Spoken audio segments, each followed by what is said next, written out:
Alright, so I got these parts you're about to see from NPD, National Parts Depot. You might have heard of them. They're pretty huge. You may have heard of them from all their Chevy and their other older classic Fords and Mopar restoration parts. But what you may not know is that these guys have a ton of Foxbody parts. I needed some seat covers for the 79, and turns out LMR and other places didn't have them. Well, when I went to mpdlink.com and started looking around, it turns out they got a ton of parts for the Foxbody Mustangs. I'm not plugging them because they're sponsoring me or paying me to say this. I'm plugging them because they're actually really cool dudes to work with. When I called them up, their sales representatives were stupid knowledgeable. I mean, crazy knowledgeable. They're enthusiasts on these Foxbody Mustangs back here. So after talking to them, I realized that these guys have 4 locations around the United States, and they're huge. And because of that, they keep a ton of this parts in stock, ready to ship all the time, all across the US, so they can get it to you at your door as quickly as possible. We're gonna try them out. This is the first time I use NPD, but so far, I'm really loving it. Like I said, they're not paying me to say this. I just had a really good experience with it, and I wanted to show you guys and kind of share with you all the stuff they had. All right, you may remember one of the last videos when we were driving the 79 around, that whenever I hit the blinker, the radio would turn off. In fact, sometimes it was opposite. Sometimes the radio would turn off, and whenever I turned the blinker, it would turn back on.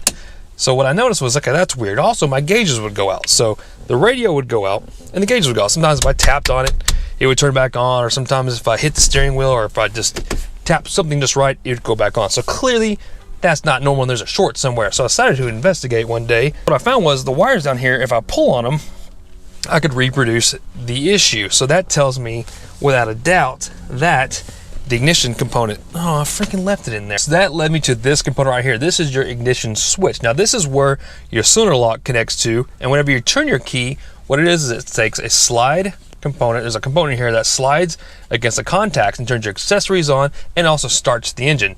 So if you're having issues with the car not starting, maybe you turn the key, nothing happens, or if you're having weird stuff like me happen where it was on, but when you'd be driving, the radio would cut out, and sometimes your instrument cluster would cut out, this is very likely the culprit. So what happens was I was able to trace this, and when I wiggled it, what I found out was these components were right here where the metal meets the plastic.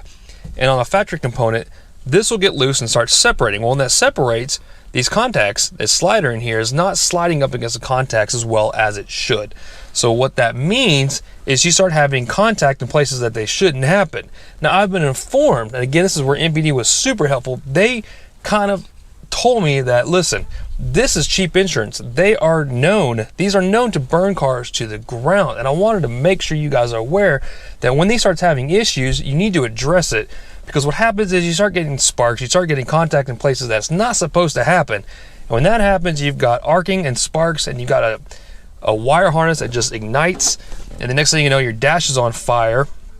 Everything under your dash is on fire, and if you don't get it out, you know, your whole car can burn down. So as cheap as a component as this is, it's super cheap insurance to just go ahead and replace it. So if you're having weird issues like starting issues, or maybe you're having hard starts, sometimes it starts, sometimes it doesn't, sometimes the cylinder doesn't do anything, or in my case, you're having ghost issues with a dash where it just stops working, this is really cheap insurance, guys. So we're gonna replace it on the 79 here, and I've got another one that we're gonna put on the 86. Like I said, we're just gonna go ahead and replace both of them.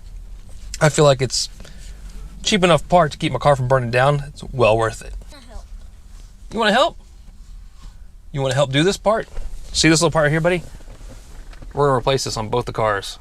Let's come in here, Connor. What we're gonna need for this tool is to drop the drop the steering column plastics.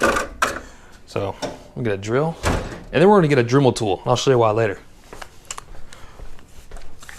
All right, now I know this is on a 4i car. This is on a, 79 to 86, but this is the same is true on your later Foxes. We're just gonna take off these 4 screws here.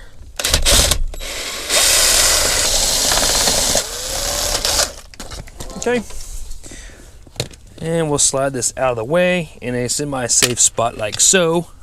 All right, so the way to get this off, and this looks like actual rivets, but what we have to do is you want to take off both top and bottom of the steering column covers, and what we're going to be replacing is this component here.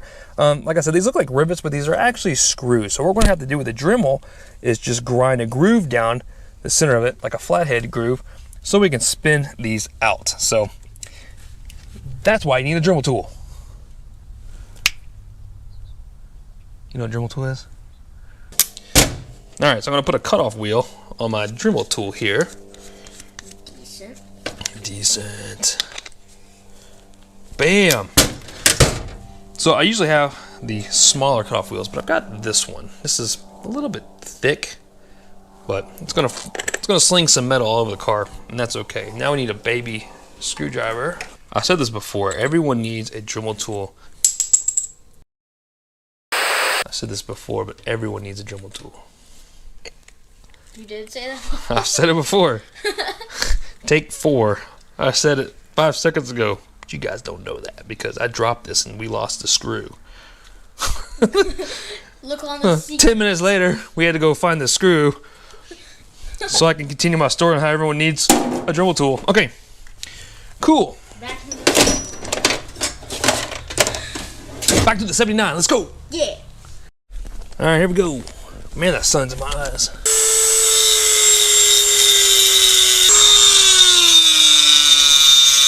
I got my big boy screwdriver here because I put a big groove in it. So, hey, look at that. It worked. It worked. Surprisingly. Cool. All right, we got one out. Let's do that same other one here. Now, I don't want to hit I don't want to hit the panel here. So what I'm gonna do is just take a second to take it off. Because knowing me, I would slip and put a big old gas in this perfect fuse cover with 0 problems.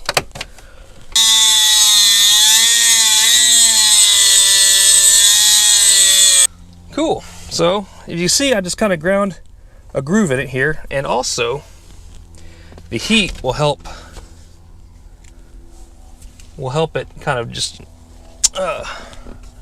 come unglued, because they probably use some sort of Loctite. Oh, that's a better groove. Did much better job on the second one than I did the first one. See, so Ford put a little bit of Loctite in there, if you can see that. So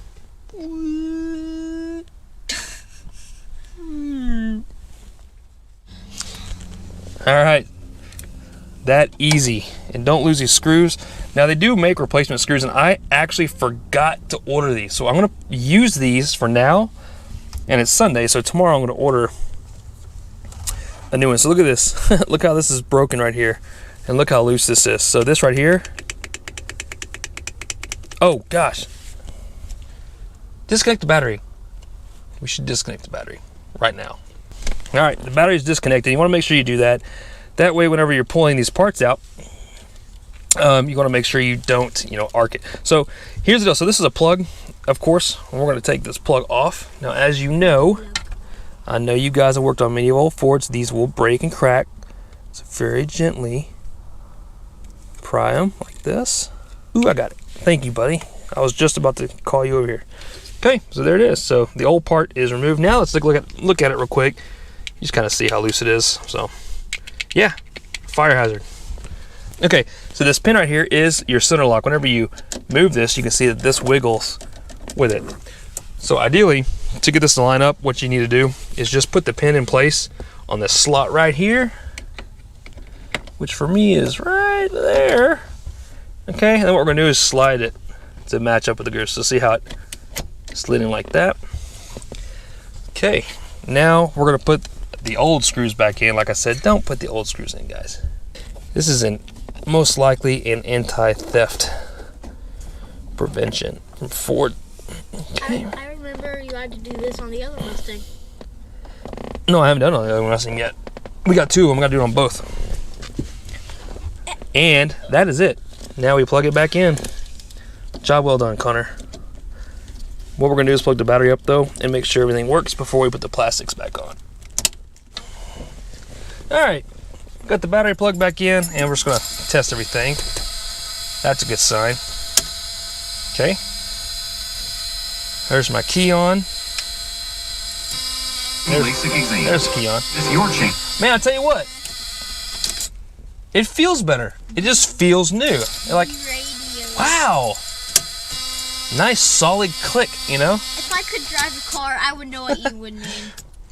The motion whenever you twist this key, the click you feel in the ignition cylinder here is mostly caused from your contacts in your ignition switch. So most importantly though, let's make sure it starts. Crisis averted. So when I turn the key on, we have radio, we have radio, we have buzzer, but most importantly our gauges work. So whoop, one car done. Put the plastics back on, Connor. I wanted to point out, I thought it was interesting that somewhere between 79 and 86 they added another hole here. Apparently this was coming apart and they decided to reinforce it with 2 screws around the cylinder lock versus 1 that was on the 79. That's awesome. All right. So here's another perfect example of why you replace this. So apparently this one has already caused issues with someone in the past because they zip tied it together. So this is exactly what I'm talking about, and I've seen this repair done on other people's cars before. They just run zip ties around it. So this is the wrong way to do it. I'm gonna go ahead and clip these off, fix this the right way.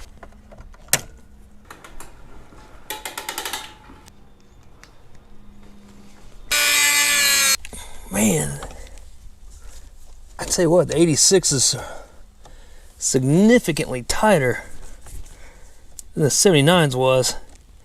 I had to cut the groove quite a bit deeper because I need more leverage on this bigger screwdriver. Let's see if I can get this side off now. There we go. Alright, so this one looks about the same as my 79 did. Now someone already had issues with wiring the car in the past because they had run, you know, zip ties around the steering column to hold it in place, but you can see the amount of movement in this. So that's what causes, you know, shorts, and once any of these contacts move or slip.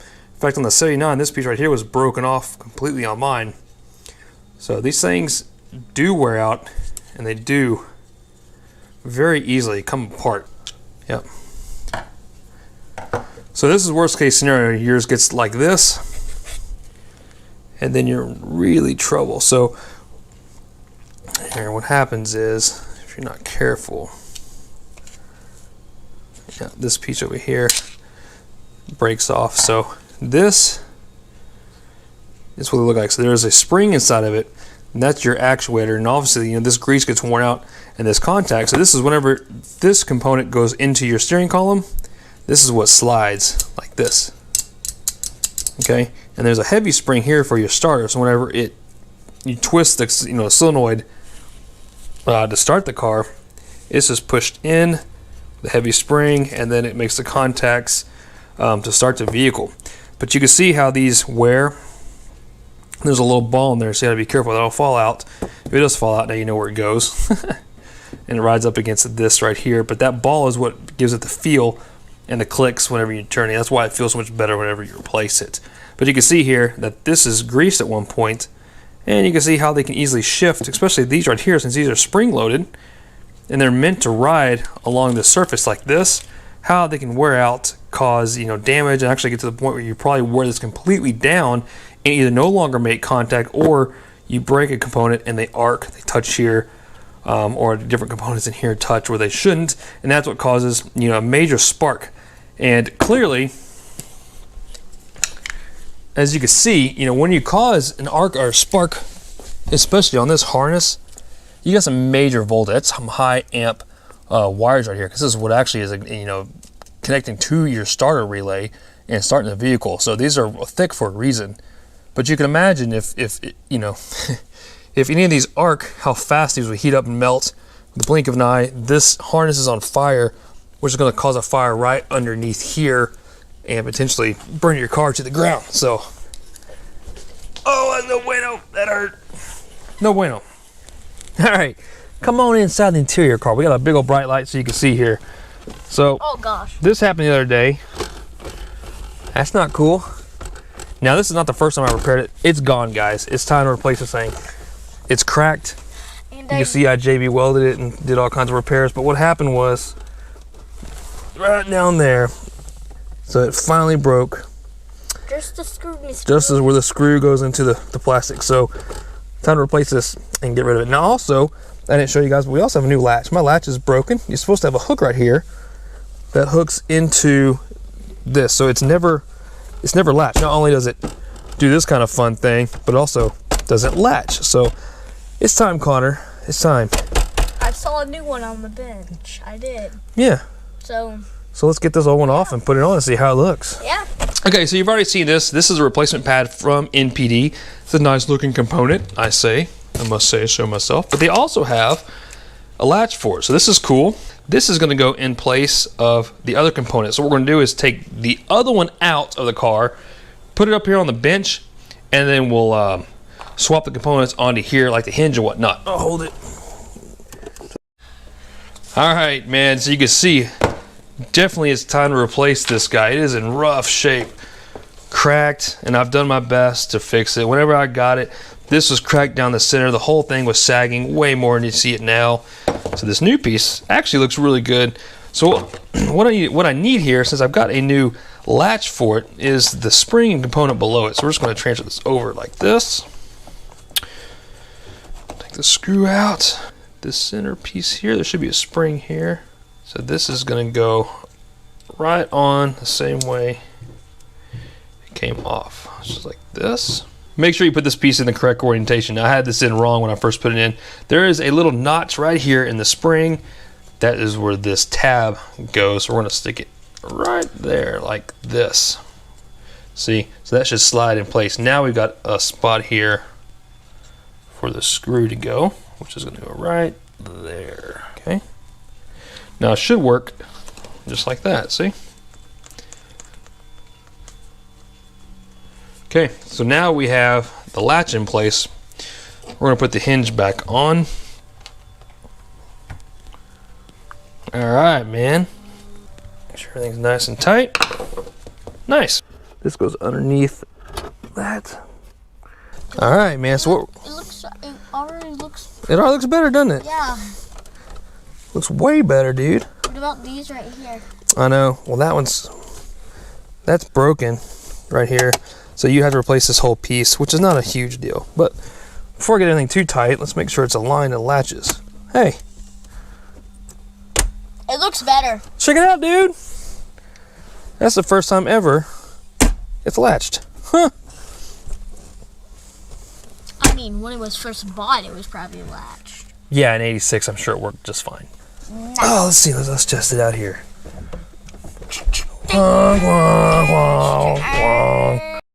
All right, man. Check it out. Woohoo! Look, no floppy. What do you think? See, look, no floppy. Kind of. What do you think? Not like what it used to be. I love it. Looks way better, doesn't it? Yeah. Yeah. All right, listen. That's going to do it for this video. Hey, listen, it is beautiful outside. So I'm going to take one of these cars out for a ride. And yeah. Nice peace of mind knowing that both ignition switches are done on this one and this one. We don't have to worry about them burning to the ground. And hey, the center console turned out really nice on the 86, so I'm happy with that. Not gonna put my arm on it without it wobbling around everywhere, but listen, I'm done talking to y'all, so I'm gonna go for a cruise, drive one of these cars, but stay tuned because we got a lot more coming with the 79. I wanna give you a sneak peek here of what I kinda want it to look like. We're gonna talk soon about colors and about options on it. So there's a lot that's going to happen on the 79 back here. It's going to be a completely different car. We've got the axle over there to put into it. We have a TKO to still put in this car. So more content is coming, I promise. So stay tuned for that. Hey, follow me on Instagram. That way you get little notifications on the things I'm doing.